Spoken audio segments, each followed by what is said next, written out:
ETV ప్రేక్షకులకు నమస్కారం. Triple detergent soap శుభమస్తు కార్యక్రమానికి స్వాగతం. ఈనాడు శుభమస్తు కార్యక్రమంలోని గ్రహఫల అంశంలో గ్రహాల యొక్క స్థితిగతులు, వాటి యొక్క శుభాశుభ ఫలితాల గురించి పరిశీలిద్దాం. అలాగే ఈరోజు 12 రాశుల వారికి ఏ సంఖ్యలు కలిసి వస్తాయి, రంగుల యొక్క ప్రాధాన్యత.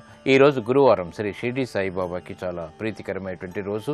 మరి భక్తులు 12 రాశుల వారు శ్రీ షిరిడి సాయిబాబాని ఏ పూలతో పూజించాలి, ఎటువంటి నైవేద్యాలు స్వామికి నివేదించాలి అనేటువంటి అంశాలతో పాటు ముఖ్యంగా ఈరోజు 12 రాశుల వారు చేపట్టవలసినటువంటి కార్యక్రమాలు ఏమిటో తెలుసుకుందాం. ధనాభివృద్ధికి, జీవితంలో ఆశించినటువంటి ప్రయోజనాలు పొందటానికి గురువారం నాడు శ్రీ షిరిడి సాయిబాబాని ఏ రకంగా పూజించాలో ఈనాటి ఆంతర్యంలో పరిశీలిద్దాం. ముందుగా నేటి పంచాంగ వివరాలు. శ్రీ మన్మథనామ సంవత్సరం పుష్యమాసం, ఉత్తరాయణం, హేమంత ఋతువు. ఈ రోజు పుష్యబహుళ ఏకాదశి, దీన్నే తిల ఏకాదశి అంటాం. ఈ రోజు చేపట్టేటువంటి నువ్వుల దానం, అలాగే ఆహారంలో నువ్వులతో కూడినటువంటి చిమిడిని తినడం వల్ల ఉత్తమ ఫలితాలు లభిస్తాయి. ఈ వ్రతాన్ని ఆచరించడం ద్వారా జీవితంలో ఏర్పడేటువంటి ఈతి బాధలను పోగొట్టుకునేటువంటి అవకాశాలు దగ్గరవుతాయి. ఈ రోజు లక్ష్మీవారం లేదా గురువారం. ఈ రోజు చేపట్టేటువంటి ఆధ్యాత్మిక కార్యక్రమాలు, పుణ్య కార్యక్రమాలు, శ్రీ దక్షిణామూర్తి యొక్క పూజలు ఉత్తమ ఫలితాలను కలిగించి బృహస్పతి ద్వారా ఏర్పడేటువంటి ప్రతికూల పరిస్థితిని దూరం చేస్తుంది. బృహస్పతి సంపూర్ణ శుభగ్రహం కాబట్టి ఏ శుభమైనా జరగాలంటే బృహస్పతి యొక్క అనుగ్రహం తప్పనిసరి. కాబట్టి ఈరోజు చేపట్టేటువంటి మంచి కార్యక్రమాలన్నీ కూడా బృహస్పతి యొక్క ప్రీతి, తద్వారా శుభ ఫలితాలని పొందడానికి అవకాశాలు కల్పిస్తాయి. ఇక ఈరోజు నక్షత్రం జ్యేష్ఠ నక్షత్రం. ఈ జ్యేష్ఠ నక్షత్రంలో ఏ పాదంలో పుట్టినప్పటికీ ప్రబల శాంతి తప్పనిసరి. ఈ జ్యేష్ఠ నక్షత్రంలో ఈరోజు పుట్టేటువంటి వారికి బుధ మహాదశతోటి ప్రారంభమవుతుంది. ప్రస్తుతం బుధుడి యొక్క స్థితి ధనస్సు క్షేత్ర స్థితి, శుక్రుడి యొక్క యుతి ఉంది కాబట్టి ఇది అనుకూల లగ్నాల్లో ఆధిపత్యత శుభ్రైనప్పుడు మంచి యోగాన్ని కలిగించడంలో సమర్థత కలిగినటువంటి గ్రహం. ఈ తర్వాత వచ్చేటువంటి నక్షత్రం మూలా నక్షత్రం. ఈ మూలా నక్షత్రంలో ఈరోజు పుట్టేటువంటి వారికి ప్రబల శాంతి తప్పనిసరి. ఈ మూలా నక్షత్రంలో పుట్టేటువంటి వారికి కేతు మహాదశతోటి ప్రారంభమవుతుంది. ప్రస్తుతం కేతు యొక్క స్థితి కుంభక్షేత్ర స్థితి, క్షేత్రాధిపతి అయినటువంటి శని యొక్క స్థితి శత్రుక్షేత్ర స్థితి కాబట్టి ఈ దోష నివృత్తికి గణపతి హోమం బాగా సహకరిస్తుంది. ఇక ఈరోజు 12 రాశుల వారికి ఏర్పడేటువంటి శుభాశుభ ఫలితాలను పరిశీలిద్దాం. ముందుగా మేషరాశి. ఈరోజు మేషరాశి వారిని పరిశీలించినట్లయితే ఆధ్యాత్మిక కార్యక్రమాల ద్వారా సంతృప్తికర సంఘటనలు చోటు చేసుకుంటాయి. పిల్లల విషయంలో శ్రద్ధ తప్పనిసరి. ఏకాగ్రతతో కూడినటువంటి పనుల ద్వారా మాత్రమే వ్యాపారపరంగా విజయాలు సాధించగలుగుతారు. రుణ ఒత్తిళ్లు పెరుగుతాయి. ఆర్థిక సంబంధిత లావాదేవీల విషయంలో జాగ్రత్తతో కూడినటువంటి నిర్ణయాలు తప్పనిసరి. వ్యాపార రంగం వారికి చేపట్టేటువంటి కార్యక్రమాలపై ఆచితూచి నిర్ణయాలు తీసుకోవాలి. దూకుడు నిర్ణయాల ద్వారా సమస్యలు తారసపడేటువంటి సంఘటనలు లేకపోలేదు. వ్యాపార రంగం వారికి అనువైనటువంటి కార్యక్రమాల ద్వారా విజయాలు సాధించగలుగుతారు. మిత్రులతో కూడినటువంటి కార్యక్రమ నిర్వహణ వ్యాపార రంగం వారికి కలిసి వస్తుంది. నూతన కార్యక్రమాలు గృహరీత్యా మహిళలు ప్రారంభించగలుగుతారు. విద్యా సంబంధిత వ్యవహారాల్లో విద్యార్థులు సూక్ష్మతను పెంపొందింపచేసుకోవాల్సినటువంటి ఆవశ్యకత ఉంటుంది. నూతన కార్యక్రమాలు సినీ రంగం వారు ప్రారంభించగలుగుతారు. ఈ రోజు మీ అదృష్ట సంఖ్య 6. తెలుపు వర్ణం ప్రశాంతతను పెంచుతుంది, ప్రతికూల పరిస్థితులను దూరం చేస్తుంది. గురువారం సందర్భంగా మేషరాశి వారు శ్రీ షిరిడి సాయిబాబాని చామంతులతో పూజించి పాయసాన్ని నైవేద్యంగా నివేదించడం ద్వారా ఆర్థిక వ్యవహారాల్లో మెరుగైనటువంటి మార్పులు చోటు చేసుకుంటాయి. గృహ సంబంధిత కార్యక్రమాలు ఈరోజు మీకు అనుకూలిస్తాయి. ఈ రోజు వృషభ రాశి వారిని పరిశీలించినట్లయితే అనుకూల మార్పులు ఆర్థికంగా ఉన్నప్పటికీ చేపట్టేటువంటి కార్యక్రమాల్లో జాప్యాలు కొనసాగుతాయి. వృత్తి, వ్యాపార, ఉద్యోగ సంబంధిత కార్యక్రమాల్లో ఏర్పడినటువంటి ప్రతికూల పరిస్థితులు ప్రబలమవుతాయి. వ్యవహారాల్లో చుక్కెదురు పరిస్థితిని వేగవంతంగా అధిగమించలేకపోతారు. మిత్రుల విషయంలో జాగ్రత్తలు వహించాలి. పారిశ్రామిక రంగం వారికి అనువైనటువంటి కార్యక్రమాలు ఆర్థికంగా చేకూరుతాయి. నూతన కార్యక్రమాలు వ్యాపార రంగం వారు ప్రారంభించగలుగుతారు. ఆకస్మిక అనుకూల మార్పులు వ్యాపారపరంగా ఆనందాన్ని కలిగిస్తాయి. అభివృద్ధికే చేపట్టేటువంటి కార్యక్రమాలు సినీ రంగం వారికి కలిసి వస్తాయి. నూతన విధి విధానాలతో కూడినటువంటి కార్యక్రమాలు తద్వారా పేరు ప్రఖ్యాతులు సంపాదించుకునేటువంటి అవకాశాలు తారసపడతాయి. అభివృద్ధికే చేపట్టేటువంటి కార్యక్రమాలు వ్యాపార రంగం వారికి, వైద్య వృత్తి వారికి బాగా కలిసి వస్తాయి. నూతన కార్యక్రమాలు మహిళలు గృహరీత్యా ప్రారంభించగలుగుతారు. సంతోష వార్తలు వింటారు. పిల్లల విషయంలో శ్రద్ధ ఏర్పడుతుంది. వాహన సంబంధిత విషయాల్లో అనుకూలత, సఖ్యత పెరుగుతాయి. ఈ రోజు మీ అదృష్ట సంఖ్య 9. ఎరుపు వర్ణం ధైర్యాన్ని కలిగిస్తుంది, ప్రతికూల పరిస్థితిని దూరం చేస్తుంది. గురువారం సందర్భంగా వృషభ రాశి వారు శ్రీ షిరిడి సాయిబాబాని మందారాలతో పూజించి గోధుమ రొట్టెల్ని నైవేద్యంగా నివేదించడం ద్వారా క్లిష్ట సమస్యలకు పరిష్కారాలు పొందగలుగుతారు. వ్యాపార ఒప్పందాలు ఈ రోజు మీకు అనుకూలం.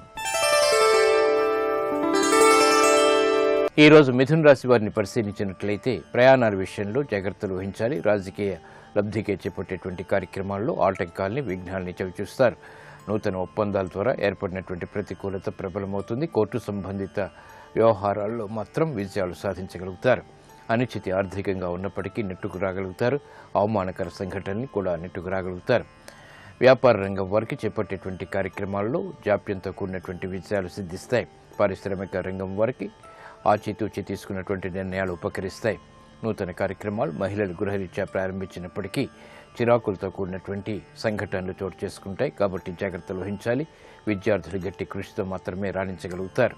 అభివృద్ధికి చేపట్టేటువంటి కార్యక్రమాలు ఆర్థిక రంగం వారికి కొంత ఊరట కలిగిస్తాయి. నూతన కార్యక్రమాలని సినీ రంగం వారు ప్రారంభించినప్పటికీ చేపట్టేటువంటి కార్యక్రమాలపై ఏకాగ్రత తగ్గుతుంది. ఈ రోజు మీ అదృష్ట సంఖ్య 5. ఆకుపచ్చ వర్ణం రక్షణకి దోహదపడుతుంది.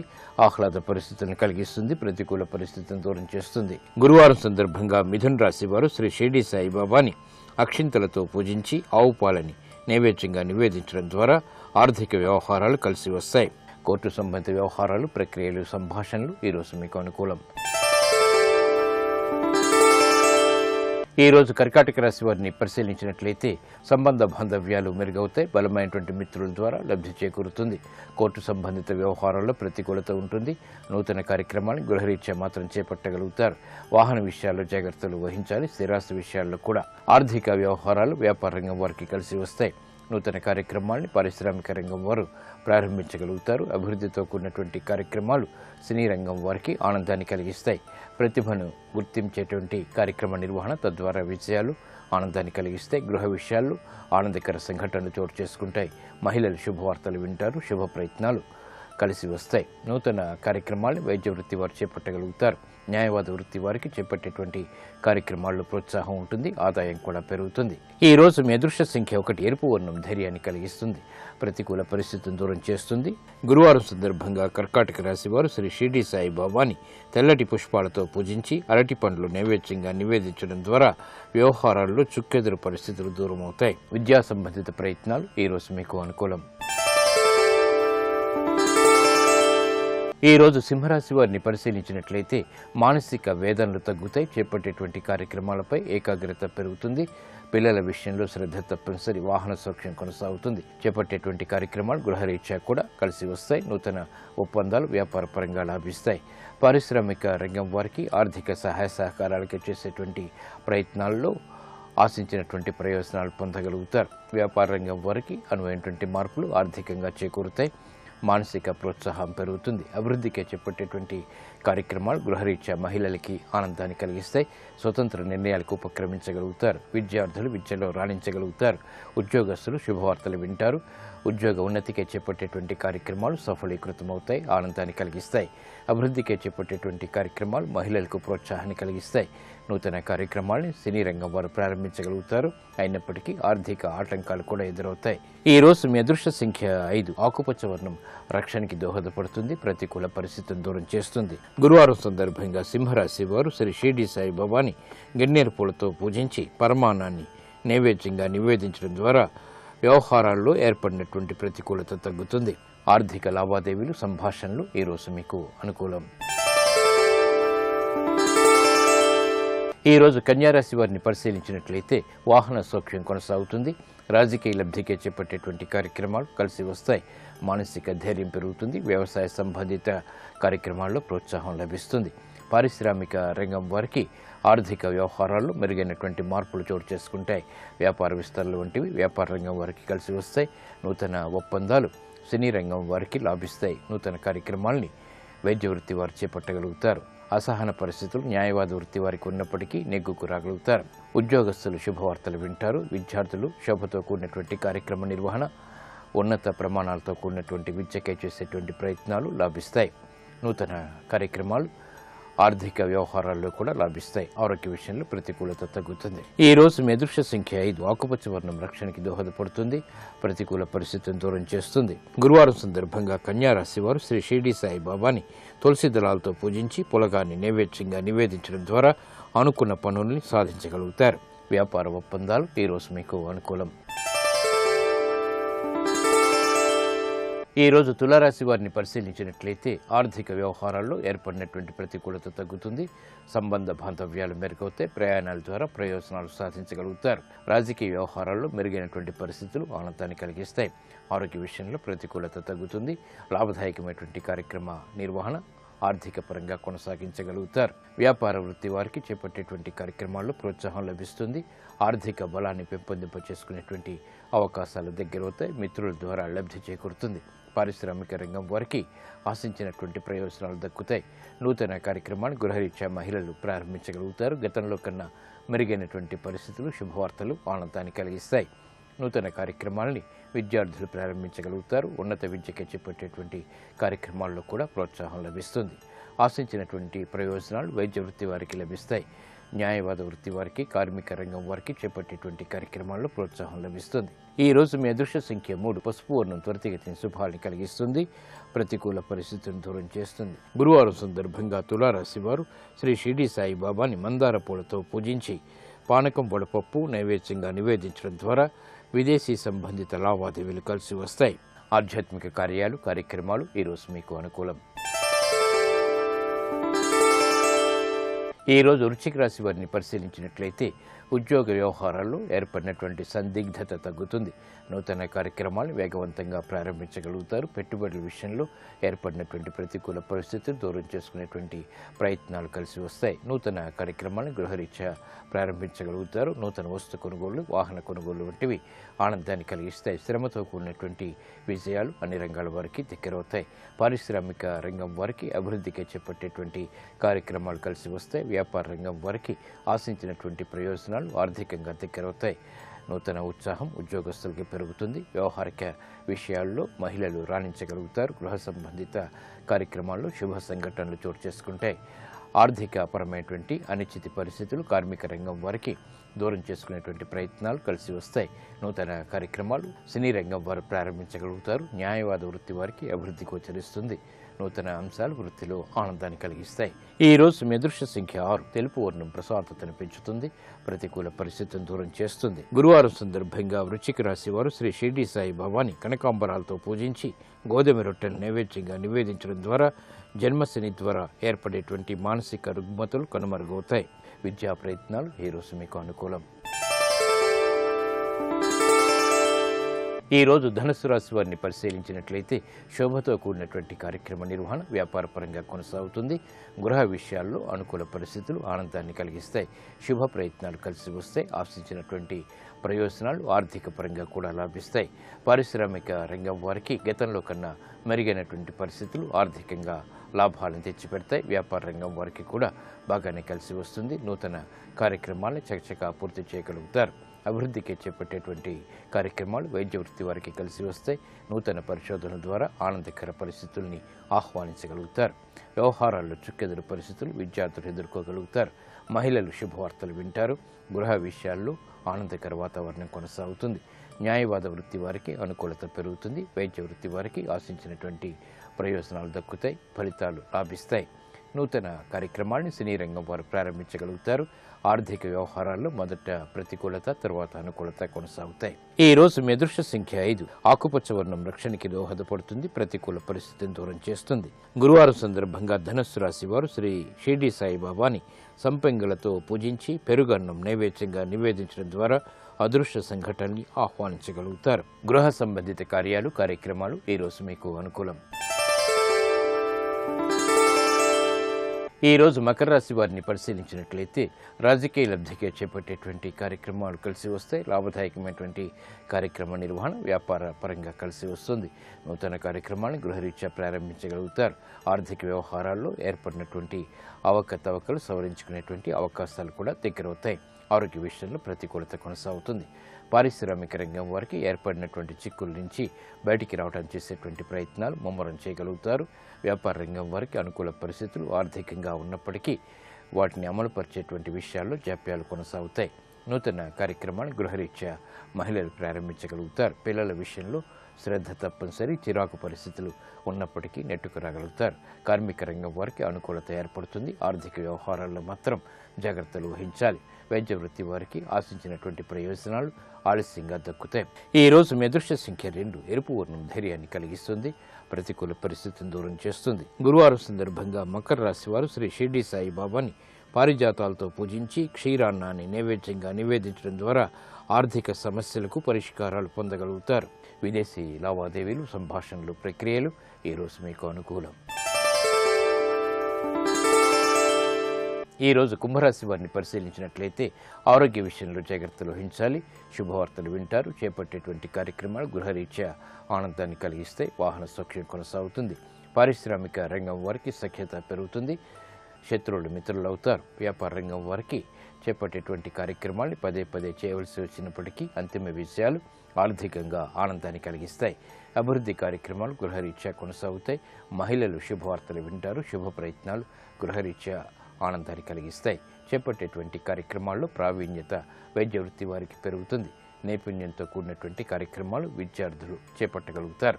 ఉద్యోగస్తులు శుభవార్తలు వింటారు. ఉన్నతికే చేపట్టేటువంటి కార్యక్రమాలు కలిసి వస్తాయి.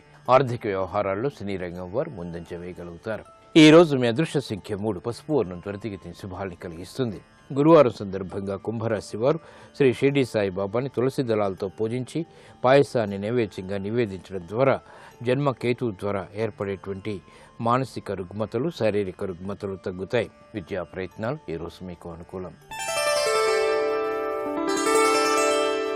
ఈ రోజు మీనరాశి వారిని పరిశీలించినట్లయితే శారీరక రుగ్మతలు తగ్గుతాయి. చేపట్టేటువంటి కార్యక్రమాల్లో ప్రోత్సాహం లభిస్తుంది. రాజకీయ లబ్ధికే చేపట్టేటువంటి కార్యక్రమాలు కలిసి వస్తాయి. నూతన కార్యక్రమాలు వ్యాపారీత్యా కూడా ప్రారంభించగలుగుతారు. ఉద్యోగ వ్యవహారాల్లో ఉన్నతి లభిస్తుంది. వ్యాపార రంగం వారికి చేపట్టేటువంటి కార్యక్రమాలు కలిసి వస్తాయి. ప్రావీణ్యత పెరుగుతుంది. వ్యాపార దక్షత పెరుగుతుంది. నూతన కార్యక్రమాలు పారిశ్రామిక రంగం వారు చేపట్టగలుగుతారు. గృహిణులు సంతోష వార్తలు వింటారు. ఆరోగ్య విషయంలో ప్రతికూలత తగ్గుతుంది.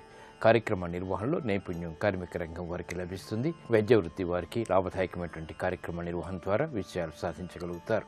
ఈ రోజు మీ అదృష్ట సంఖ్య 5. ఆకుపచ్చ వర్ణం రక్షణకి దోహదపడుతుంది. ప్రతికూల పరిస్థితిని దూరం చేస్తుంది. గురువారం సందర్భంగా మీనరాశి వారు శ్రీ షిర్డీ సాయిబాబాని విభూతితో పూజించి పులిహోర్ని నైవేద్యంగా నివేదించడం ద్వారా ఆర్థిక వ్యవహారాల్లో మెరుగైనటువంటి మార్పులు చోటు చేసుకుంటాయి. ఆనందాన్ని కలిగిస్తాయి. వ్యాపార ఒప్పందాలు ఈరోజు మీకు అనుకూలం.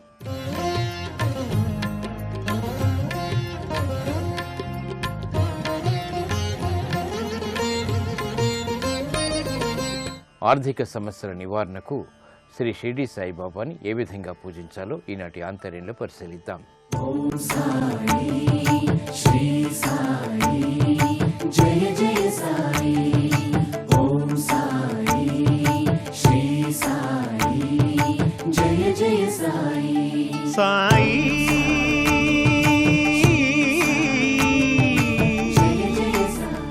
గురువారం నాడు భక్తులు నిర్వహించే షిర్డీ సాయి ఆరాధన విశేష ఫలితాలు కలిగిస్తుంది. ముఖ్యంగా ఆర్థిక సమస్యల నివారణకు గురువారం నాడు చేసేటువంటి సాయి పూజ మంచి ప్రభావాన్ని ఇస్తుంది. ఇంట్లోని షిర్డీ సాయి నాథుడి చిత్రపటానికి తులసి మాలికను అలంకరించాలి. అలాగే పూజా మందిరంలోని సాయిబాబా చిత్రపటానికి లేదా విగ్రహానికి శ్రీగంధాన్ని సమర్పించాలి. షిర్డీ సాయి నాథుని అష్టోత్తరంతో ఎర్ర కుంకుమ అక్షింతలతో పూజించాలి. ఆ తర్వాత సాయినాథుడి ఏకాదశ సూత్రాల్ని పఠిస్తూ 11 రూపాయి బిళ్ళలతో సాయికి అర్చన చేయాలి. పూజ అనంతరం క్షీరాన్నాన్ని, గోధుమ రొట్టెల్ని బాబాకి నివేదన చేయాలి. సాయి ప్రసాదాన్ని ఇంటిల్లిపాది ప్రసాదంగా స్వీకరించాలి. గురువారం సాయంత్రం షిర్డీ సాయి మందిరాన్ని దర్శించాలి. బీదలకు గోధుమ రొట్టెల్ని దానం చేయటం ఉత్తమం. ధునిలో 2 అగరవత్తుల్ని వేయాలి. సాయి మందిరంలో ఉండే దత్తాత్రేయుడి విగ్రహానికి ఎర్రటి పుష్పాలని అలంకరించాలి. సాయి మందిరంలోని ధ్యాన మందిరంలో సాయి దివ్యనామాన్ని కనీసం 108 సార్లు మౌనంగా జపించాలి. ఈ ప్రక్రియల్ని పాటించడం వల్ల ఆర్థిక సమస్యలు సత్వరం దూరమై స్థిరమైనటువంటి ఆదాయం అందేటువంటి అవకాశం లభిస్తుంది. ఆనందం లభిస్తుంది.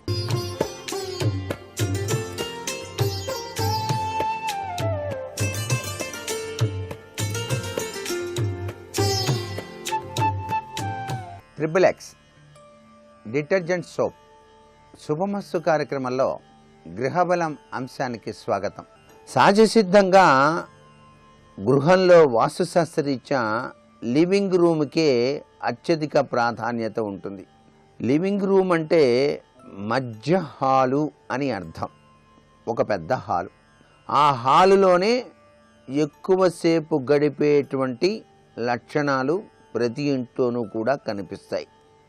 అందుచేత రోజు మొత్తంలో ఎక్కువ సమయాన్ని లివింగ్ రూములోనే మనం గడిపేస్తాం కాబట్టి ఆ లివింగ్ రూములోనే కూర్చొని టీవీ చూస్తాం, స్నేహితులతో బంధువులతో కబుర్లు చెబుతూ ఉంటాం, పిల్లలతో ఆటలాడుతూ ఉంటాం.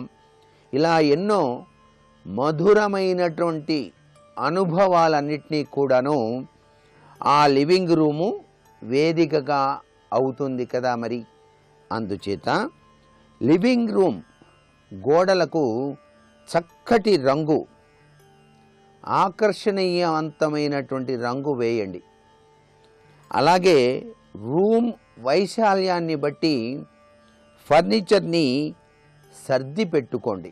ఆ ఫర్నిచర్ సర్దేటప్పుడు కూడాను ఎక్కువగా పడమర, దక్షిణం వైపు అత్యధిక బరువు కలిగినటువంటి ఫర్నిచర్స్ను ఉంచటం మరువకండి. గది రంగుతో మ్యాచ్ అయ్యేలా ఆ యొక్క కిటికీలకు కర్టెన్లు కూడాను ఏర్పాటు చేసుకోవచ్చు. గదిలో లైటింగ్ మాత్రం చాలా చక్కగా బాగుండాలి. అలాగే గదిలోకి ధారాళంగా గాలి, వెలుతురు ప్రసరించేటువంటి కిటికీలు చక్కగా ఉండేటట్టుగా అమర్చుకోండి. వాటికి మంచి కర్టెన్లు కూడాను ఏర్పాటు చేసుకోవచ్చు. అబ్బా ఎంత బాగుందో, ప్రశాంతంగా ఉంది కదా ఇక్కడ అన్న చందంగా ఆ యొక్క లివింగ్ రూము మీ మనసుకు ఉల్లాసాన్ని కలిగించే రీతిలో గనక ఉన్నట్లయితే సర్వే సర్వత్రా కూడాను శుభదాయకంగా ఉంటుంది. అలాగే హాలులోనే శ్రావ్యమైనటువంటి సంగీత ధ్వని చక్కగా మెల్లగా వినిపించే రీతిలో ఏర్పాటు చేసేటువంటి విధి విధానం కూడాను మంచి యోగవంతమైన ప్రభావాన్ని ఏర్పరుస్తుంది. లివింగ్ రూమ్లోనే చిన్ని చిన్ని మొక్కలు, అంటే చాలా చక్కగా ఉండేటువంటివి, ఎత్తు పెరగకుండా చిన్ని చిన్ని పూలు పూసేటువంటి రీతిలో ఉండేటువంటివి ఎక్కడ ఏ మూల గనక పెట్టినట్లయితే అందం మరింతగా ఇనబడింపచేస్తుందో ఆ రీతిలో మీరు మొక్కలను కూడాను ఏర్పాటు చేసుకోవటంలో తప్పు లేదు. సౌకర్యవంతంగా ఉండేటువంటి సోఫా సెట్లు మాత్రం అమర్చుకోండి. మరీ పెద్ద పెద్ద సోఫా సెట్లు కాకుండా చక్కగా పిల్లలు ఆడుకునేందుకు వీలుగా ఆ హాల్కి తగ్గట్టుగా మీరు సోఫా సెట్లను ఏర్పరచుకోవటం. చక్కగా పేపర్ రాగానే పేపర్ చదువుకున్న తర్వాత ఆ పేపర్ని పదిలంగా మరలా ఆ ప్రదేశంలోనే ఉంచేటువంటి రీతిలో ఉండే విధంగా ఉండేటువంటి టీపాయిలు, అలాగే ఎవరితోనైనా సరే కాన్ఫిడెన్షియల్గా మాట్లాడేటువంటి విషయాలు ఉన్నప్పుడు వాటిని రాసుకోవడానికి వీలుగా ఉండేటువంటి ఏర్పాటు చేసుకునేటువంటి తీరుతెన్నులు, ఇవన్నీ కూడా లివింగ్ రూమ్లో చాలా చక్కటి ఆహ్లాదకరమైన ఆలోచన సరళికి నిదర్శనంగా ఉండే విధంగా ఏర్పాటు చేసుకోవటం మీ గృహానికి ఒకవైపు అందాన్ని, మరొక వైపు మానసిక ఆనందాన్ని కలిగించేటువంటి రీతిలో లివింగ్ రూములు ఏర్పాటు చేసుకోవటం సర్వే సర్వత్రా సుఖదాయకం. మీ లివింగ్ రూములోనే మీ కుటుంబ సభ్యులందరూ కూడాను ఆహ్లాదకరంగా నవ్వుతూ ఉల్లాసంగా ఉన్నటువంటి ఫోటోను గోడకి తగిలించినట్లయితే మీ కుటుంబ సభ్యుల యొక్క ప్రభావం మొత్తం కూడాను అక్కడ కనిపిస్తూ ఉంటుంది. ఆ హాలులో లివింగ్ రూములో వాయువ్య మూల ఫిష్కి సంబంధించినటువంటి అక్వేరియం కూడా ఏర్పాటు చేసుకోవచ్చు, తప్పు లేదు. ఎప్పుడైనా సరే ఎక్వేరియంస్ అనేటువంటివి ఏర్పాటు చేసుకునేటప్పుడు వాయువ్య మూలను సుస్థిరమైనటువంటి స్థానంగా ఏర్పాటు చేసుకోవాలి అని చెప్పేసి మనకు వాస్తుశాస్త్రం తెలియజేస్తూ ఉన్నటువంటి ముఖ్యమైనటువంటి విషయం కదా. మరి అలాగే ఇంటి ప్రాంగణం విషయంలో కూడాను మీరు అమర్చినటువంటి ఆ టైల్స్ అమర్చినటువంటి విధి విధానం, మీరు కాంపౌండ్ వాల్ నుంచి లోపలికి వస్తున్నప్పుడు గార్డెన్ ఏర్పాటు చేశారనుకోండి, ఒక చిన్న గార్డెను మీ ఇంటికి తగ్గట్టుగా, ఆ గార్డెన్లో కూడాను అందమైనటువంటి టైల్స్ మధ్యలో నడిచి వచ్చేందుకు వీలుగా ఏర్పాటు చేసి 2 వైపులా కూడాను అందాన్ని మరింతగా ఇనుడింపచేసే రీతిలో ఉండేటువంటి వివిధ రకాలైనటువంటి చిన్ని మొక్కలు మనసుకు ఉల్లాసాన్ని, ఆనందాన్ని కలిగించే రీతిలో ఉంటాయి. మొట్టమొదటిసారిగా ఇంట్లోకి ప్రవేశించగానే ఆహ్లాదకరమైన వాతావరణం కనిపించాలి. ఆహ్లాదకరమైనటువంటి అందం, ఆ యొక్క ప్రకృతి తత్వం మీ యొక్క గృహ ప్రాంగణంలో వెల్లివిరిసేలాగున మీరు గృహాన్ని నిర్మించుకోవటం సర్వత్రా కూడాను శుభదాయకవంతమైన ప్రభావాన్ని కలిగింపచేస్తుంది సుమ. చాలామంది తమ ఇళ్లల్లో ముందు భాగాన ఖాళీ స్థలాన్ని ఉంచి వెనక భాగంలో ఇల్లు కట్టుకుంటూ ఉంటారు. ఎందుకంటే ముందు భాగం ఖాళీ స్థలంలో పద్మపు పుష్పాలు వికసించేటువంటి పద్మాలు లక్ష్మీదేవి యొక్క అనుగ్రహానికి నాంది వాక్యం పలుకుతాయి కదా అనేటువంటి ఉద్దేశంతో చాలా చక్కగా పద్మ పుష్పాలను పెంచేటువంటి తీరుతెన్నులు మనకు కనిపిస్తాయి. ఇది నిజంగా లక్ష్మీప్రదమే. ఇంట్లో జరిగేటువంటి శుభ కార్యక్రమాలకు కూడాను, ఆ పూజా విధానంలో కూడాను ఆ పద్మప్రియే పద్మిని పద్మాలయే పద్మదళాయ తాక్షి అంటూ ఆ పద్మ పుష్పాలను పూజలో ఉపయోగించినట్లయితే మన ఇంట్లో పూసినటువంటి పద్మం కదా అనేటువంటి ఆనందతత్వంతో ఆ పూజలో వినియోగించడానికి ఆస్కారం ఉంటుంది. చిన్ని అందాన్ని ప్రసరింపజేసేటువంటి వివిధ రకాలైనటువంటి చామంతి, సన్నజాజి, గులాబీ ఇటువంటి మొక్కలు కూడాను మీ ప్రాంగణంలో పెంచినట్లయితే చాలా చక్కటి ఆహ్లాదకరమైన వాతావరణం మీరు చవి చూడటానికి ఆస్కారం ఉంటుంది. అంతేకాకుండా మీ ప్రాంగణం చాలా పెద్దదేనండి, మేము చాలా చక్కగా నిర్మాణం చేసుకోవాలనుకుంటున్నామని భావించినప్పుడు ప్రకృతిలో ఐశ్వర్యాన్ని ప్రసరింపజేసేటువంటి వృక్షరాజాలని కూడా పెంచవచ్చు. ఉసిరిక, అలాగే దానిమ్మ, అలాగే పనస. మరికొన్ని ముఖ్య విషయాలు రేపటి శుభమస్తు కార్యక్రమంలో తెలుసుకుందామా? మరి సర్వే జనా సుఖినో భవంతు.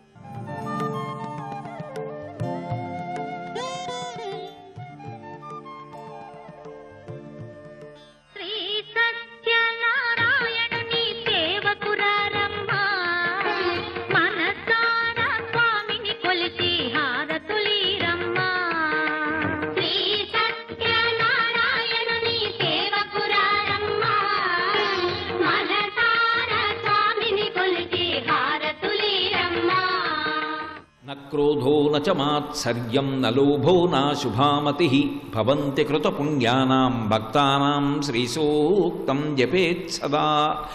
నాకు క్రోధము, మాత్సర్యము ఇటువంటి హేయమైనటువంటి గుణములు అబ్బకూడదు. అంటే బాహ్యమునందు కలగవలసినటువంటి ఐశ్వర్యము దగ్గర నుండి ఆంతరమైనటువంటి ఐశ్వర్యము వరకు తన క్రీగంటి చూపు చేత ఇవ్వగలిగిన తల్లి ఎవరు అంటే లక్ష్మీదేవి. అటువంటి ఓ లక్ష్మి, నువ్వు నా పట్ల ప్రసన్నురాలవగుదువుగాక అని అడుగుతారు. ఆ తల్లి యొక్క క్రీగంటి చూపు పడితే చాలుట, ఎవరు ఊహించలేరు. అందుకే పరాశర భట్టర్లు శ్రీగుణరత్న కోశం చేస్తూ ఒక మాట చెప్తారు. యద్భ్రూభంగాః ప్రమాణం స్థిరచరరచనాతారతం యే మురారేః వేదాంతాః తత్వచింతాం మురభిదురసి యత్పాదచిహ్నైత్తరంతి భోగోపోద్ఘాతకేళీచులికిత భగవత్వైశ్వరూప్యానుభావా సానశ్రీః అస్పృణీతాం అమృతలహరిధీలంఘనీయైః అపాంగైః అంటారు. ఆమె యొక్క కుమారుడైనటువంటి బ్రహ్మగారు సృష్టి చేసేటప్పుడు ఒక పుర్రె చేతిలో పట్టుకుని దాని యొక్క లలాటం మీద ఆ ఉత్తర జన్మలో ఆ వ్యక్తి పొందబోయేటటువంటి విశేషాలన్నిటినీ కూడా వ్రాస్తూ ఉంటాడు. ఐశ్వర్యము అని రాసేటప్పుడు ఆ లక్ష్మీదేవి వంక ఓసారి ఇలా చూస్తాట. చూస్తే ఆవిడంటుంది, ఈ పుర్రె గత జన్మలో ఏ పేరుతో ఉంది అని అడుగుతుంది. అమ్మ, ఈ పుర్రె గత జన్మలో ఫలానా పేరుతో ఉందమ్మా అనగానే సర్వజ్ఞురాలైన తల్లి ఓ అని ఊరుకుంటుందిట. సామాన్యుడు అని రాస్తాడు. ఆ తల్లి ఇలా కళ్ళు దింపుకుంటుంది. దరిద్రుడు అని రాస్తాడు. అమ్మ, ఈ పుర్రె ఫలానా పుర్రెమ్మ, ఓ వీడు లోకం కోసం ఎంత ధర్మాన్ని ఆచరించాడు, ధర్మాన్ని పట్టుకున్నవాడు వాడా అని ఇలా అంటుందిట. యద్భ్రూభంగాః ప్రమాణం. వాడా అని ఆ తల్లిలా కనుబొమ ఎత్తిందా, వాడి ఇంటి ముందు ఏనుగులు నిలబడి తొండములను పైకెత్తి ఘీంకరించగలిగినటువంటి మహదైశ్వర్యవంతుడవుతాడు. అంతటి కీర్తి కలిగిన వాడై లోకమునందు 7 తరముల వరకు వాడి పేరు చెప్పుకోగలిగినటువంటి మహానుభావుడవుతాడని వ్రాసి పంపిస్తాట. ఎక్కడిది ఈ గొప్పతనం అంతా అంటే ఆ పుర్రె మీద వ్రాసేటప్పుడు లక్ష్మీదేవి యొక్క కనుబొమ కదలిక వలన ఇంతటి మహదైశ్వర్యాన్ని పొందుతున్నాడు. యద్భ్రూభంగాః ప్రమాణం స్థిరచర రచన తారతమ్యే మురారేః వేదాంతాః తత్వచింతాంబరభిదురసి యత్పాదచిహ్నైత్తరంతి భోగోపోద్ఘాతకేళీచులికిత భగవద్వైశ్వరూప్యానుభావ సనశ్రీ అస్పృణీతాం అమృతలహరిధీలంఘనీయై అపాంగై అంటారు. తన కనుబొమ యొక్క కదలిక చేత అందరికీ అన్నీ ఇవ్వగలిగినటువంటి తల్లి ఆమె. అందుకే శంకరాచార్యులు వారు కనకధారా స్తోత్రం చేస్తూ ఒక మాట అంటారు, దుష్కర్మ ఘర్మమపనీయ చిరాయ దూరం నారాయణ ప్రళయిని నయనాంబువాహ అంటారు. ఆవిడ తన యొక్క చూపు అనేటటువంటి గొప్ప గాలి చేత గత జన్మలలో చేసుకున్నటువంటి దుష్కర్మలను పడేటటువంటి మేఘములను కూడా దూరంగా కొట్టేసి అనుగ్రహించి సమస్తమైన ఐశ్వర్యమును ఇవ్వగలిగినటువంటి అధిదేవత. అటువంటి పరమమంగళ దేవత అయినటువంటి లక్ష్మీదేవి మా ఎడల ప్రసన్నురాలగుగాక అని అడుగుతారు. అటువంటి లక్ష్మీదేవి ఎవరుందో ఆ లక్ష్మీదేవి యొక్క గుణములు ఏ ఉన్నాయో అవన్నీ ఆమె యందు నిండి నిబిడీకృతమై ఉన్నాయి. అనంత శబ్దము చేత పార్వతీదేవి యొక్క వైభవం అంతా ఉంటే లక్ష్మీ శబ్దము చేత లక్ష్మీదేవి యొక్క గుణములన్నీ కూడా ఆమె నుండి ప్రసరిస్తూ ఉంటే సత్యవతి అనంత లక్ష్మీ సత్యవతి. సత్యవతి అన్న మాటకు అర్థం ఏమిటంటే వాగ్రూపిణి అయినటువంటి దేవత, వాగ్దేవత అని. ఎందుచేత అంటే శంకరాచార్యులు వారు సౌందర్యలహరి చేస్తూ ఒక మాట అంటారు, శివశక్త్యాయుక్తో యది భవతి శక్త ప్రభవితుం నచే దేవం దేవో నకల కుశల స్పందితుమపి అతస్త్వామారాధ్యాం హరిహర విరించాదిభిరపి ప్రణంతుం స్తోతుం వా కథమకృత పుణ్య ప్రభవతి అంటారు. ఆ తల్లికి స్తోత్రం చెయ్యాలన్నా ఒక నమస్కారం చెయ్యాలన్నా అంత తేలిక కాదు. గత జన్మల పుణ్యం ఉంటే తప్ప ఆవిడ నమస్కారం అందుకోదు. కొన్ని కోట్ల జన్మలు జన్మలు జన్మలు జన్మలు ఎత్తి పునరపి జననం పునరపి మరణం పునరపి జననీ జఠరే శయనం దిహ సంసారే బహుదుస్తారే కృపయాపారే పాహిమురారే అని ఎన్నిసార్లో మృత్యుఖేదాన్ని పొంది ఎన్నిసార్లు మళ్ళీ గర్భస్థ నరకాన్ని అనుభవించి బయటికి వచ్చి కొంతకాలం ఉండి మళ్ళీ వెళ్ళిపోతూ ఇలా సంసారం అనేటటువంటి జనన మరణ చక్రమ మధ్య తిరుగుతూనే ఉంటాడు. ఆ పరిభ్రమణం అనేటటువంటిది విపరీతమైన తాపంతో ఉంటుంది. అందుకే శంకరులు శివానందలహరి చేస్తూ అంటారు, గళంతీ శంభోత్వచ్చరిత సరిత కిల్బిషరదు దళంతీ ధీకుల్యాసరణిషు పతంతీ విజయతాం దిశంతీ సంసార భ్రమణ పరితాపోపశమనం వసంతీ మచ్చేతో హ్రదభివి శివానందలహరి అంటారు.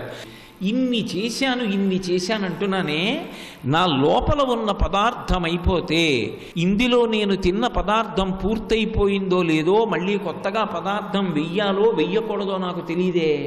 లోపల ఆకలి వేస్తే తెలుస్తోంది. ఆకలి పరమేశ్వరుడి యొక్క ఉపకారం. బయట నీళ్లున్నాయో లేవో చూస్తాను, ఇందులో నీళ్లున్నాయో అయిపోయాయో నాకు తెలుసా. దాహం రూపంలో పరమాత్మ చెప్తే మళ్ళీ లోపల నీళ్లు పోస్తున్నాను.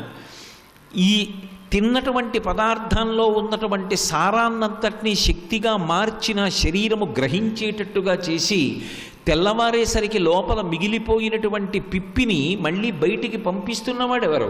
పరమాత్మ.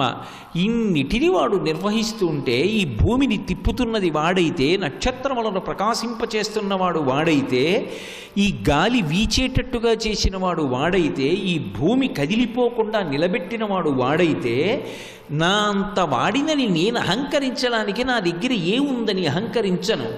ఎన్ని గ్రంథాలు ఉన్నాయి, ఒక్కొక్క మహానుభావుడు ఎన్ని గ్రంథాలు రచన చేశాడు. నేను చదువుకున్నది ఎంత, నాకు వచ్చినది ఎంత, ఏమొచ్చని ఇలా గుండెల మీద చెయ్యేసుకుని బోర విరిచి అహంకారంతో తిరగను అని వినయాన్ని పొందుతాడు. నాకు ఇది తెలియదు అన్న మాట తెలియగానే ముందు వచ్చేదేది అంటే వినయం. అందుకే విద్య అన్న మాటకి యథార్థమైన అర్థం ఏమిటంటే నాకు తెలియదని తెలుసుకొనుట. విద్య అంటే అన్నీ తెలియుట కాదు, నాకు ఎన్నో తెలియవు అని తెలుసుకొనుటకు విద్య అని పేరు. అందుకే విద్యా దదాతి వినయం. విద్య ఏమిస్తుందంటే వినయాన్ని ఇస్తుంది. నాకెన్నో తెలుసు అన్నాడు అనుకోండి, అహంకారంతో తిరుగుతాడు. నాకేం తెలుసు అన్నాడు అనుకోండి, పరమ వినయంతో బ్రతుకుతాడు. నాకేం తెలుసు అనాలంటే పరమేశ్వరుడి యొక్క అనుగ్రహం చేత నాకు ఈపాటి విభూతి ఉన్నది తప్ప ఆయన అనుగ్రహం లేకపోతే నాకేముంది విభూతి అని అనగలిగిన వాడెవరుంటాడో వాడు ఎప్పుడూ పరమ వినయంతో ఉంటాడు. మీరు స్వామి హనుమని చూడండి, ఆయన జీవితం ఒక గొప్ప ఉదాహరణ. అంతటి సర్వశక్తిమంతుడై కూడా నేను చేస్తున్నానని ఆయన ఎప్పుడూ అనరు. ఆఖరికి 100 యోజనముల సముద్రాన్ని దాటి వెళ్ళవలసినటువంటి సందర్భంలో కూడా యథారాఘవ నిర్ముక్త శరశ్వసన విక్రమ గచ్చేతత్వగమిష్యామి లంకాం రావణపాలితాం అంటారు. ఈ సముద్రాన్ని నేను దాటి వెళ్ళేటప్పుడు బంగారు కోదండాన్ని చేత్తో పట్టుకున్నటువంటి రామచంద్రమూర్తి బాణాన్ని తీసి వింటినారికి సంధించి ఆకర్ణాంతములాగి విడిచిపెట్టినప్పుడు రామచంద్రమూర్తి యొక్క శక్తి బాణములోకి ప్రసరించి ఆ బాణము ఆయన యొక్క వేగాన్ని పుంజుకుని ఎలా వెడుతుందో అలా రాముని చేత విడువబడిన బాణంలా ఈ 100 యోజనముల సముద్రాన్ని దాటి ఆవలి ఒడ్డుకు వెడతాను తప్ప నా శక్తి వలన ఈ సముద్రాన్ని దాటి వెడుతున్న వాడిని కాను అంటారు. ఎంతటి వినయ సంపన్నత కలిగిన మహానుభావుడు! ఏదో దాటకముందు ఈ మాట అనడం కాదు, దాటి ఆవలి ఒడ్డుకు వెళ్ళిన తరువాత సీతమ్మ అడిగింది, ఇన్ని లక్షల మంది వానరులు సముద్రాన్ని దాటి రాలేక ఆవలి ఒడ్డు నుండిపోయారు, నువ్వు ఒక్కడి వచ్చావు. రేపు నిజంగా రామరావణ యుద్ధం జరిగితే హనుమ ఎంతమంది సముద్రాన్ని దాటి లంకాపట్టణ ప్రవేశం చేసి రామరావణ యుద్ధంలో పాల్గొనగలుగుతారు చెప్పండి. ఆయన అన్నారు, అమ్మా మద్విశిష్టాశ్చ తుల్యాశ్చ సంతి తత్ర వనౌకసః మద్ద ప్రత్యవర కశ్చిన్నాస్తి సుగ్రీవ సన్నిధౌ అన్నారు. అమ్మ నీకు తెలుసు కదా, లోకంలో ఒక ఆచారం ఉంది. ఎప్పుడైనా మహారాజులు తన భార్య దగ్గరికి దూతని పంపవలసి వస్తే తన దగ్గర ఉన్నటువంటి సేవకుల్లో అందరికన్నా తక్కువ శక్తి కలిగినటువంటి వాడిని మాత్రమే పంపుతారు. అది ఆచారం. అమ్మా రామచంద్రమూర్తి ఆయన భార్య అయినటువంటి మీ వద్దకు నన్ను పంపించాడంటే సుగ్రీవుడి దగ్గర ఉన్నటువంటి వానరులందరిలోకి నేనే తక్కువ వాడినమ్మా. నాతో సమానులు ఉన్నారు, నాకన్నా అధికులు ఉన్నారు, నాకన్నా తక్కువ వాడు ఇక లేడమ్మా వానరుల్లో అన్నారు. మద్విశిష్టాశ్చ తుల్యాశ్చ సంతి తత్ర వనౌకసః మద్ద ప్రత్యవర కశ్చిన్నాస్తి సుగ్రీవ సన్నిధౌ. ఆ జాతికి వారసులం మనం. అంతటి వినయ సంపన్నత కలిగినటువంటి వారు. అందున దైవము గురువు ఈ 2 పేర్లు వినపడేటప్పటికీ ఎంతటి వారైనా సరే తల వంచేసి నమస్కరించి నిలబడినటువంటి జాతి. అటువంటి జాతి కనుకనే శంకర భగవత్పాదులు అందరూ చెయ్యవలసినటువంటి ప్రార్థన యొక్క సమాహార స్వరూపమైనటువంటి షట్పదీ స్తోత్రాన్ని ఇస్తూ భగవంతుణ్ణి ఉద్దేశించి ప్రార్థన చేసినప్పుడు మొట్టమొదట అడగవలసినది ఏది అంటే అవినయమపనయ విష్ణోహో అన్నారు. ఈశ్వరా నాకున్న అహంకారాన్ని తీసేయి. అహంకారం తీసేస్తే ఏమొస్తుంది? వినయం వస్తుంది. కాబట్టి నా అహంకారాన్ని తీసేయమని అడిగారు. ఇక వినయం ఇవ్వక్కర్లేదు, అహంకారం పోతే మిగిలేది వినయమే. కాబట్టి అంత గొప్ప వినయాన్ని ఇవ్వగలిగినటువంటిది కోట్ల కోట్ల కోట్ల జన్మల తర్వాత ఎప్పుడూ ఆ స్థితికి ఎదుగుతాడు. నేనెంతటి వాణ్ణి, అంతా పరమేశ్వరానుగ్రహం అంటాడు. అన్నవాడు దానిలో నిలబడాలి. ఎందుకంటే ఉద్ధాన పతనములు వస్తాయి భక్తిలో. ఒకరోజు ఏదో కలిసి రాలేదనుకోండి, ఇన్ని మాటలు గుడికి వెళ్ళాను, ఇన్ని ప్రదక్షిణాలు చేశాను, ఇన్ని షష్ఠులు చేశాను, ఇన్నిసార్లు దీపం పెట్టాను, ఇన్ని దేవాలయాలకు వెళ్ళాను, ఇన్ని గోప్రదక్షిణాలు చేశాను, ఇన్ని పూజలు చేశాను, నాకు బిడ్డ కలగలేదు, ఎందుకు ఇంకా భగవంతుడిని నమ్మడం అంటాడు. కానీ భగవంతుడు ఎందుకు బిడ్డని ఇవ్వలేదో తెలుసుకోలేడు. అంతటి భక్తురాలు కనుకనే చాలా గొప్ప బిడ్డని ఇవ్వాలనుకున్నాడు. చాలా గొప్ప బిడ్డని ఇవ్వాలి అనుకున్నప్పుడు దానికి తగినంత పుణ్యం చేయించాలా వద్దా? అందుకనే అందరికీ ఇచ్చినట్టు ఇవ్వకుండా ఎక్కువ వ్రతాలు చేయించి, ఎక్కువ నోములు పట్టించి, ఎక్కువ దేవాలయాలు తిప్పి, ఎక్కువ ప్రదక్షిణాలు చేయించి, ఎక్కువ తీర్థయాత్రలు చేయించి ఇంత ఫలితాన్ని అడ్డుపెట్టి అప్పుడు మహాత్ముడిని ఇస్తాడు. శంకరాచార్యుల వారంత తేలిగ్గా పుట్టారా లోకంలో? ఆఖరికి వెళ్ళి ఎక్కడో మహానుభావుడు ఆ త్రిశూరు క్షేత్రంలో అంత భజన చేసిన తరువాత శంకర భగవత్పాదులు ఆవిర్భవించారు. అంత పరీక్ష చేసి అంత పుణ్యాన్ని కట్టపెట్టిన తరువాత నిలదొక్కుకోగలిగినటువంటి వ్యక్తికి అటువంటి వ్యక్తిని ఇస్తాడు. అంతేకాని మిడిమిడి భక్తికి అలా ఇవ్వగలడు ఆయన మాత్రం. అందుకే భక్తి యందు ఉత్థానపతనములు ఉంటాయి. ఒక్కొక్కసారి కలిసి రాలేదనుకోండి, ఏం భగవంతుడండి అంటాడు. కలిసి వచ్చిందనుకోండి, అబ్బా నేను నమ్ముకున్న భగవంతుడు నన్ను ఎంత పైకెత్తాడండి అంటాడు. కానీ అలా కాకుండా కష్టం రానివ్వండి, సుఖం రానివ్వండి, ఏదైనా భగవంతుని యొక్క విభూతియే అని నిలబడగలిగిన వాడు ఎవరుంటాడో వాడు స్థితప్రజ్ఞుడు. అందుకు అంటాడు గీతాచార్యుడు, తుల్య నిందా స్తుతిర్మౌని సంతుష్టో ఎనకేనచిత్ అనికేత స్థిరమతి భక్తిమాన్ మే ప్రియో నరః అంటాడు. అన్నిటి యందు సమబుద్ధి కలిగినటువంటి వాడెవరో వాడు పరిణితి పొందినటువంటి భక్తుడు. దుర్జటి కాళహస్తీశ్వర శతకం చేస్తూ అంటాడు, లోకుల్నంగని మెచ్చని అలుగని లోలోన నిందించని చీకాకున్బడని మహాత్ముడనని జేలొగ్గని మూకీభావమునం తిట్టని త్రోయని నీ కారుణ్యము కలిగి ఉండినను అంతే చాలునో శంకర అంటాడు. ఒక రోజున లోకం పొగుడుతుంది, ఒక రోజున పూలదండలు ఇస్తుంది, ఒక రోజున బిరుదులు ఇస్తుంది, ఒక రోజున సన్మాన పత్రాలు చదువుతుంది, ఓ రోజు మహానుభావుడు వస్తున్నాడు తప్పుకోండి అంటుంది. అదే లోకం ఒక రోజున రాళ్ళు విసురుతుంది, ఒక రోజున చీత్కరిస్తుంది, ఒక రోజున దుర్మార్గుడు అంటుంది. ఈశ్వర నాకు రెండూ సత్కారాలే. నాకు కావలసింది కలిసి వచ్చిన రోజున పొంగిపోయి నీ పాదాలు విడిచిపెట్టకుండా, కలిసి రాని రోజున కుంగిపోయి నీ పాదాలు విడిచిపెట్టకుండా, పొంగు కొంగు రెండిటి యందు నీ పాదములే పట్టుకోగలిగినటువంటి లక్షణాన్ని నాకు కటాక్షించు అంటారు. కుంతీదేవి కూడా అదే ప్రార్థన చేస్తుంది. యాదవులందు పాండు సుతులందు నాకు మోహ విచ్ఛేదము చేయుమయ్య ఘనసింధువు చేరిడి గంగభంగి నీపాద సరోజ చింతనముపై అనిశము మదీయ బుద్ధి అత్యాదర వృత్తితో గదియగనట్లు చెయ్యగదయ్య ఈశ్వరా అంటుంది. నా బుద్ధి ఎప్పుడూ నిన్నే పట్టుకునేటట్టుగా నన్ను అనుగ్రహించు అంటుంది. ఇప్పుడు మీరు ఒక్కటి ఆలోచించండి, కొన్ని కోట్ల జన్మల తర్వాత అసలు భగవంతుడు ఎవరని అడుగుతాడు. ఆ తర్వాత కొన్ని జన్మల తర్వాత అవునండి ఆయన ఉన్నాడు అని నమ్ముతాడు. ఇంకా కొన్ని జన్మల తర్వాత కలిసి వస్తే భగవంతుడు ఉన్నాడంటాడు. ఇంకా కొన్ని జన్మల తర్వాత కష్టం వచ్చినా కూడా భగవంతుడు ఉన్నాడంటాడు. ఇంకా కొన్ని జన్మల తర్వాత కష్టసుఖముల రెండిటి యందు భగవంతుడిని విడిచిపెట్టకుండా పట్టుకుంటాడు.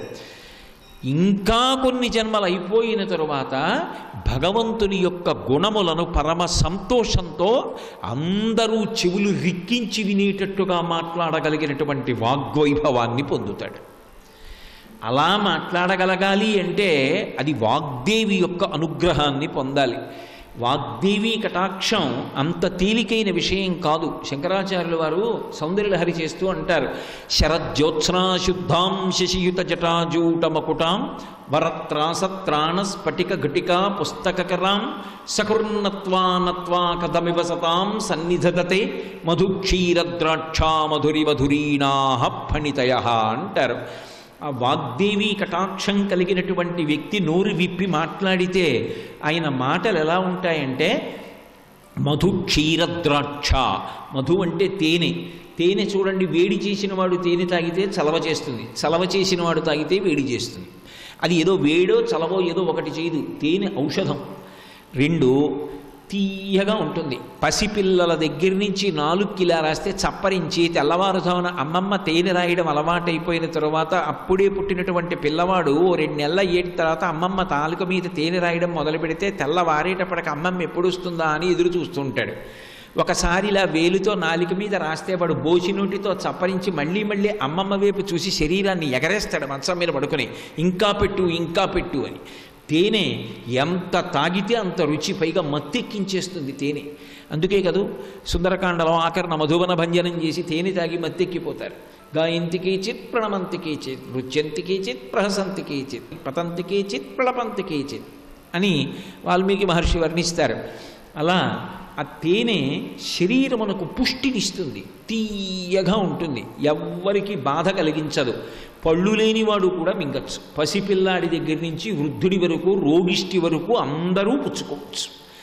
క్షీర, పాలు.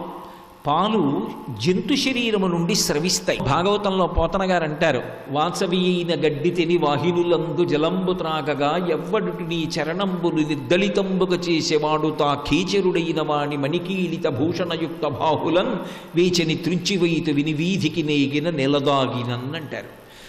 అది వాసవీయైన గడ్డి తిని ఎవ్వరికీ పనికిరానటువంటి గడ్డి తింటోంది. వాహినులందు జలంబు తాగగా, కల్మషభూయిష్టమైనటువంటి నీళ్లు మనం తాగనివి ఏ ఉన్నాయో అవి తాగుతోంది.